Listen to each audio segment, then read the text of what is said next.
Hey, Dr. Tara Vossenkemper here, and you are listening to the Culture Focus Practice Podcast. Thank you for being here. Thank you for joining me. You are here for an owner's room special, one of my favorite things to do, all about when clarity isn't enough and you still feel stuck. So this is really about the moments when everything theoretically should be working. Maybe your systems are tight. Maybe your team is super clear. You've done everything EOS that you can think of, and it's like running well, but you feel stuck or maybe uninspired or like you're lacking motivation, or I don't know, you just aren't feeling creative like you want and need to. You really sort of feel like you're missing out almost. Sort of like I think about like if the engine is running, but you go to shift your car into gear and it just makes that grinding noise, something like that. So today's owner room it's not about fixing anything. It's not about solving or fixing or teaching or anything like that. It's really just about naming and talking about and sort of grappling with or processing through things. I really just want to talk about what happens when clarity doesn't fix your funk, or what happens when you can't even access the clarity to figure out what the funk is about. The funk, not the good kind of funk either. So I will say before we go further, make sure you subscribe to the podcast. If this resonates with you, the more that you subscribe and like, the more that people who are like you will find it, and it will likely also resonate with them. If you don't know already, the owner's room is really just me asking myself out loud, so you can hear them, a series of questions, and then I answer them. I do not think about the questions in advance. I pick some and then I just riff. So who knows where any of these things go. At the end of the question portion, I have started doing a scenario. So I will I'll read out loud a brief scenario that has likely happened for many of you that are listening. And then I will also riff from that and give you some thoughts about how I might address or approach or think about or whatever with regard to the scenario. So let's do this, shall we? We'll do 5 questions and then the scenario, just to give you a heads up. Number 1, what does clarity look like for you when it's working? How do you know when you're clear? You know what's really funny is that I don't even know if I know when I'm clear. I know when I have an absence of fuzziness. So it's less like I feel crystal clear and more like I don't feel confused or fuzzy or frustrated or some other feeling. It's almost like the absence of a mix of feelings associated with stuckness, stagnation, which kind of seems like a non-answer, but I think the reality is that you can only know lightness with dark. You can only know good with bad. Yeah, it's sort of like having the juxtaposition of the things is what makes it come to life for me anyway. That's what makes it come to life. But I think maybe if I go further with that, then having the absence of these, whatever the culmination of feelings is, the multitude of feelings is, whenever I'm in stuck or stagnation mode, there's definitely a sense of ease. There's definitely a sense of like, oh yes, like a freedom that comes with things. So as I'm talking, I'm actually realizing that there is more to it. There is freedom. There's a sense of almost like ability to expand. Like anytime I'm in an open hallway in a hotel, I want to sprint down the halls. Like I feel this sort of urge to just take off and sprint and like leap through the halls. Only when I'm by myself. It's not usually a group endeavor. It's just like I want to sprint. It's like wide open and asking to be ran through. There's sort of the same feeling when I do have clarity. And so even thinking about recently developing this living practice framework and that coming to life for me, I feel that urge to sprint. Like I'm like fucking ready to go. So I take back what I started with, which is that I don't feel clarity. I feel a lack of fuzziness. Sorry, I didn't mean to lie to you, but I did on accident. I really do feel clarity, and it's in the form of wanting to sprint and wanting to run and wanting to take off and realizing that I don't have time to do the things that I really want to do because I'm working on other things, whatever those other things might be. Like I want to spend more time in certain areas because I feel so crystal clear on whatever they might be. That's usually clarity for me. So that was like a full 180, man. I told you, I don't know what happens in these. Like, who the fuck knows? Your guess is as good as mine. Shit. Okay, let's move on then. Question number 2. What are some times when you've had full clarity, but still couldn't make a move? If that is not so relevant right now, I don't know what is. This is honestly, to me, ownership almost all the time. I remember saying to somebody a long time ago, he was a group practice owner friend. This is years ago. I said something like, I feel like being a business owner is sort of a constant pregnant pause. You just like constantly, you're waiting. And I don't know if you've ever been pregnant. I've been pregnant to term 3 times. And the entire time I remember feeling like I'm just going to be pregnant forever. I'm going to be that woman that they found with a calcified baby in her stomach. It's just never going to come out of me. This is my life. This is it. That's how business feels sometimes, where the things that you want to see happen, the things that you're working towards, I just want them to come to fruition. And I don't mean like, I want to make this much. I mean, the things that I'm building and the direction that we're going and the vision that I have, like, I'm ready for it to be here tomorrow. And the reality is that it can't be for any number of reasons, a lot of reasons. Sure, that's not what this question is about. There are many times that I have had clarity and I haven't been able to move by nature of not having systems in place, being way at or beyond capacity, not knowing how to get out of the role that I was currently in, and slash or not being in a place that I could delegate some of the responsibilities within my role to another role, whether that's like financially, I couldn't bring somebody on, or we're not going to have a quarterly meeting until next month. And I'm ready right now to make a move, but that's not something I can do. That's not something I'm comfortable doing on my own. I like to do it with my leadership team, just as an example. And so there might be things where I'm like, I'm ready to fucking change this, and I have to wait. And there's that pregnant pause. And even right now, after developing, like I said, this living practice framework, I am fucking ready. I have just so many ideas and not only like concepts that I want to bring to life, but also ways that I want to sort of teach and train around how stuff lives together. And I can't. And pregnant pause. I'm waiting. I need to hire somebody. I need an assistant to help with some very key things. And so always, like, constantly throughout business ownership, whether it's again group practice stuff or consulting, there have been a lot of moments of clarity and not space to make the move. To further that, there's 2 types of clarity that are coming to mind for me. One is having clarity when you are actively in the process of doing something else. Like you're sort of in the thick of the work and you're enjoying it. And then you realize maybe something big where you're like, oh, fuck, like that's what we need to do. I need to go here. And then you can't make a move because you're in the thick of doing all your work. But the second type of clarity from my perspective is when something's off. You know what I'm saying? Like, you're like, this isn't it. Something's not right. And you're trying to like figure out what it is. And maybe you don't have like the full sort of space and time to just sit and like be in the, I would say like kind of a little bit of stuckness, to let it like soften and like melt away so the clarity comes out.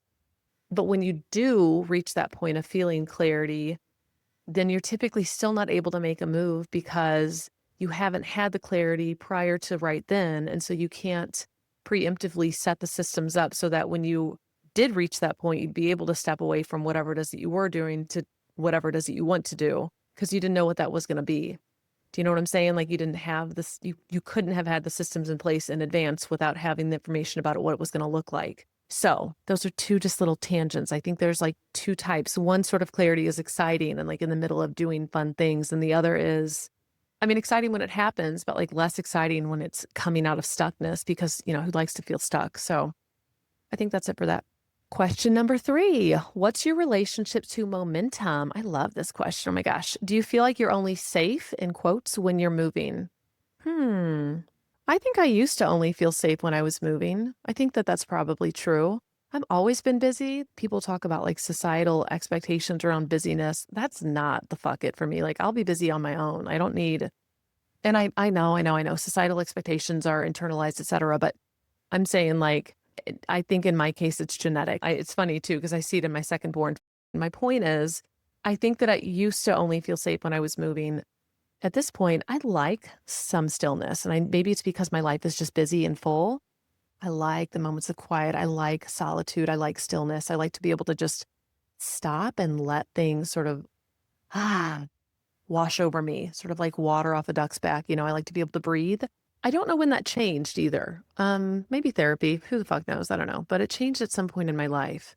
So that's the safety piece. But the relationship to momentum, what's your relationship to momentum? That is such an interesting question. I have literally never thought about this in my life. I mean, I think my relationship to it from one perspective is like I view it positively. That's kind of like vague and lame, but maybe that's my entry into this conversation is like I think I view it positively. I view momentum as a positive thing. In my experience with momentum as positive. What I will say is that historically speaking, when I shifted into momentum, I really have trouble slowing myself down and sometimes stopping.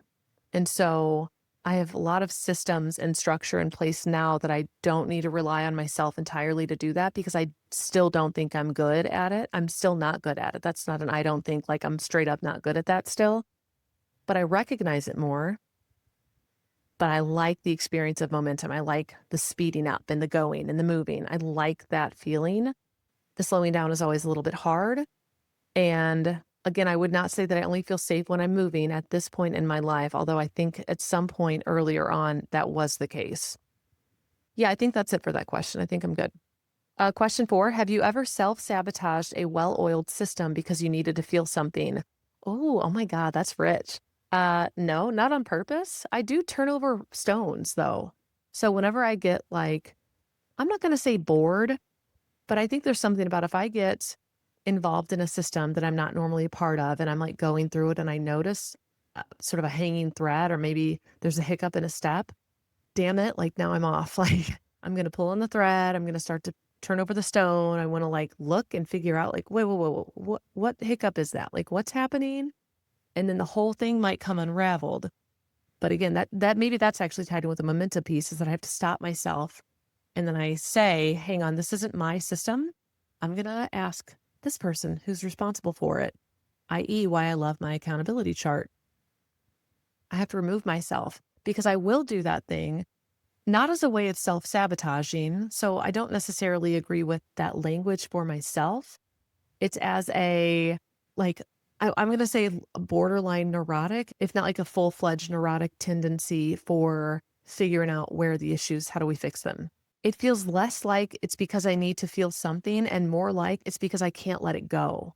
My preference is that it's just well run. If it's running well, I want to leave it the hell alone. But if I'm engaging and there's a hiccup or two or three, then I'm going to like, I want to get my hands in there. I want to like dig into it and figure out what the hell is going on. I would be really interested to ask my leadership team this question about me. I would want to know, like, do you ever see me sabotaging a well-oiled system because I need to feel something? It seems like I need to feel something. I don't think the answer is yes. I don't think they would say yes. I'll have to report back on what they say. But yeah, okay. So my answer is no. I do not think I've ever self-sabotaged a well-oiled system because of needing to feel something. I have sabotage systems by nature of pulling threads and turning stones over. But my other thought is if I'm pulling a thread and it unravels, that's a fucking problem in and of itself. Like there's something else that needs to be fixed here. We need to either fix this thread or like resew the sweater so it doesn't have a bunch of fucking dangling threads everywhere, or clear the path so there's not any stones everywhere to step on and trip.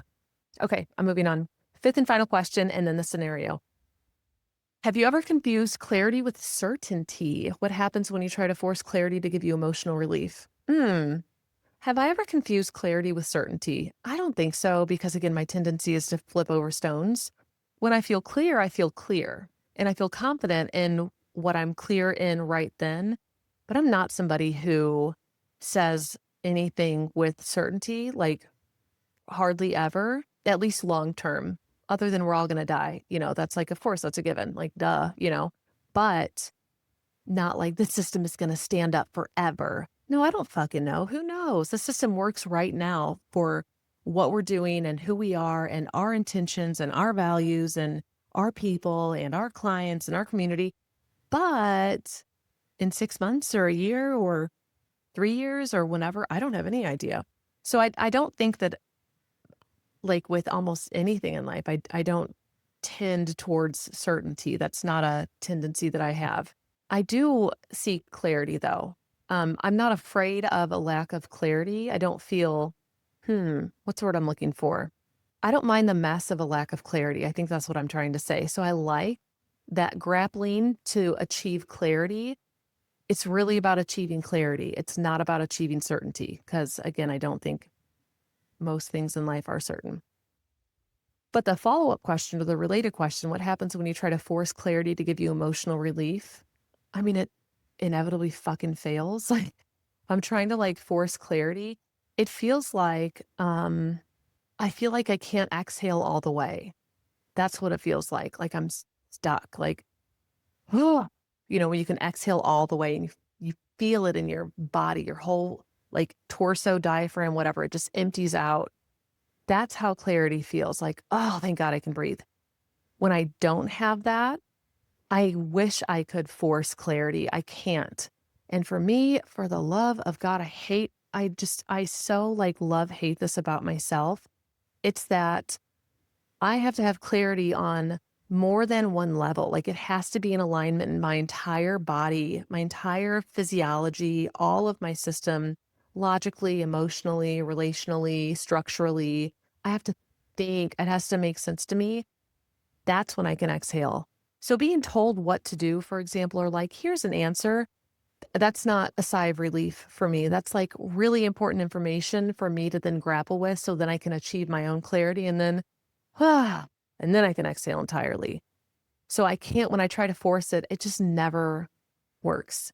And I'm not somebody who, if you tell me an answer, I will take it at face value, but it doesn't just translate to me where I'm like, oh, I totally trust that this answer is going to hold up for me and what I need. I cannot do that. That's where like the grappling, comes into play. So I think I'm answering the question. I think that that basically wraps it up. Let's do the scenario, shall we? Shall we? All right, here is the scenario for you. A practice owner, i.e., you or I, has done their work. EOS is implemented, and I'm going to go with EOS and not another business structure because I love EOS. So EOS is implemented, team meetings are tight, metrics look good, people are in the right seats, and the right people in particular are in the right seats, but you still feel restless. You feel bored, or maybe you're kind of low-key irritable all the time. You're considering blowing it all up, not because it's broken, but because you don't feel lit up by it anymore. What is that feeling? Is it grief? Is it boredom? Is it a deeper call to shift vision? Or is it just a byproduct of doing the hard work of stabilization? I'm probably not a great person for the scenario because once something is built, I feel done with it. Like once it's built and clean, I'm not really interested anymore. I'm not interested in the maintenance of things like that. That's when I start to feel stagnant and stuck and a little bit like restless, or I want something else to like, I need another space to have this creative expulsion of energy. I want to be able to build something and think about something and grapple and go big and do all these other things. Like I need an expression for that energy. So from my perspective, it's like, maybe that's it. Like if you're a visionary type, it might be, or a founder, it might be that you're a legit founder. Like you founded something, you created it, you brought it to life, and now you're ready to shift. I don't necessarily think there's anything wrong with that. I think that's reflective of potentially your temperament or your personality or just what you're designed to do or what you feel designed to do or what you've been socialized to do, whatever your belief system is around that. So my thought is maybe it's just about like you're ready to do something slightly different. The feeling about blowing it all up, I think that's interesting. I don't know if it's because I specialized in couples when I was doing clinical work. And I specialized in high conflict couples, like couples on the brink of divorce. And so divorce was not like it, people coming in to see me and they would say the D word. It's like, yeah, yep, cool. Like that, you're literally here for that reason. Like I would expect you to be maybe actively considering divorce by the time you get to me. So it wasn't scary, And I still don't think it is. I think for a lot of the couples that I was seeing, and I promise this is relevant, but for a lot of the people who come in and they're in that space, like reaching the point where you're considering divorce, for example, is often, not always, I'm saying this with broad brushstrokes, but a lot of the times it was people who really tried to make it work and they couldn't figure out how. They couldn't figure out how to have the discussions. They couldn't talk about their past without shit going hella sideways, There was so much built up resentment. There was so much pain, so much anger, and so much grief. Why wouldn't you consider divorce? And so my thought is, if you're considering blowing it all up, not because it's broken, but because you don't feel lit up by it anymore, why couldn't it just be that you need to create things? Like, why does it have to be that something gets entirely blown up? Why does it need to be that the answer is to get rid of something and instead it could just be, oh, this is a whole ass project that I'm wrapping up and I want to start another one, but maybe I don't know what it is yet. And so that is some of the transition then is if you are considering blowing it up, but it's going well. I mean, I think I would want to know, like, what is it about this that I want to blow up? Do I have tendencies of self-sabotaging? Again, I do not have those tendencies, but if you do have those tendencies, that might be something to consider. Am I bored by the consistency and routine of it? Do I need a different role within my practice? Do I want to step away? Do I only want 5 hours a week of being in the practice? And the rest of my time, I want to, you know, go knit sweaters. I don't fucking know. Whatever you want to do, go learn French, go talk to birds. It literally doesn't matter. My point is, what if it's just okay that you want to do something else? And that doesn't mean that you have to do anything about what currently is. Like, it doesn't have to be scary if you have a feeling or thought about blowing something up. It could just be a sign that you're done with this part of your life and you want to shift and do something slightly different. Again, this is assuming all the right people are in the right seats, EOS is working well, your team meetings are tight, etc. If that was the case and you're just like, I think I'm going to blow this all up. Like, I don't know if I want to do this anymore. I would bring that up at my next quarterly full day meeting. I would be a VTO item. It would be an issues list item. And I would say, I think I'm done, y'all. Like, I don't know. And again, this is like what you want to do. So I'm saying this from my own perspective and I don't have any idea what it's like for you or how you might be feeling. But my thought is if you're considering selling or if you want it to go well, but you just don't want as much to do with it, or you maybe want to see if your employees want to buy it, or you want to keep 51% and sell 49% or whatever the case is, that would literally go on my issues list. It would be a conversation with my team. It's not their decision, so that wouldn't be the point, but it is to talk about the issue is that I'm considering blowing this all up. Like, I'm having really big feels about the practice right now. I personally am an external processor. So when I am talking about something, just by nature of talking, it's helpful. Like shit's getting fleshed out, or the knots and the muscles are getting massaged, or the logs are clearing out from the log jam. It's not that all the problems are solved, but being able to discuss helps things start to move within me. And then I can come to different conclusions and realizations. I have different insights. Sometimes it's tied to my own shit that I need to work through. My point is, it doesn't necessarily mean that you exactly want to blow something up. It could just be reflective of needing a deeper shift in your life. And it might very well be wrapped in grief or boredom. It could be any of those things too, where it's like, God, like I always do this thing. Why am I that person that I build something and I'm just done with it? Like, this isn't it. This must not be it if I still feel this restlessness. Again, maybe the restlessness is just a sign that you are a person who likes to build things and let them go. And by let them go, I mean, potentially sell them, sure, but also just like let other people run them. And then you step away and build something else and let somebody else run that, etc. Isn't that entrepreneurship anyway? I always think like, isn't that what entrepreneurs do? Or they build shit and then they leave. Some people build shit and stay, but I'm not some people. I think that does us for today. I think that's about it. I appreciate you being here. If you do feel like your back end doesn't match the front end of your business, I'm a 12-year-old boy sometimes. Back end, start giggling in the background. If you're wanting structure, reflection, support, etc., consider joining the Inside the Living Practice membership. So it's really monthly Q&A, monthly live training, a cohort of private Facebook group, a portal with a bunch of fucking resources, and help with the structure, the reflection, the support, the building, the business, the EOS stuff, all of it you can find in there. So oh, goodness. Thank you so much for being here with me. I really hope this was helpful. I adore your space and time and energy. I know how meaningful it is, and I'll see you next time. Peace out. Bye.